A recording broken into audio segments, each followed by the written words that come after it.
এমন একটা সময় আসবে, এমন একটা সময় আসবে যেদিন আমার উপরও বিপদ আসবে, কেউ ঠেকাইতে পারবে না। বিপদ থেকে কেউ রক্ষা পাবে না।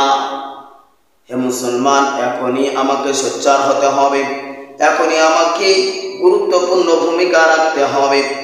হে মুসলমান, সন্তান গুলি খেয়েছে শত্রু ভাই। মায়ের ফোন হঠাৎ চলে আসলো। সন্তান ফোন ধরে কয়, মা কেমন আছো? বলে, বাবা আলহামদুলিল্লাহ ভালো আছি, কিন্তু মনে বড় ব্যথা, মনে বড় কষ্ট, কি যেন হয়ে গেছে, কেমন যেন লাগছে। এজন্য কবি বলেছেন, বিদেশে যদি সন্তান মারা যায়, পাড়া বসে খবর পাওয়ার আগে সবার আগে মা পায়। মায়ের মনটা টেনে যায়, কারণ গর্ভে ধরেছে সন্তান।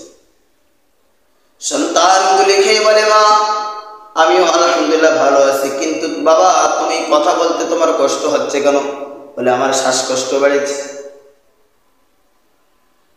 আমরা খাব্বাব রাদিয়াল্লাহু তাআলা আনহুর ইতিহাস শুনেছি, আমির হামজার ইতিহাস শুনেছি, দেখি নাই। সাহাবায়ে কেরামদেরকে দেখি নাই, তাদের ইতিহাস শুনে শুনে আমরা বড় হয়েছি। আমাদের ঈমানের দীপ্তি কণ্ঠ পাই।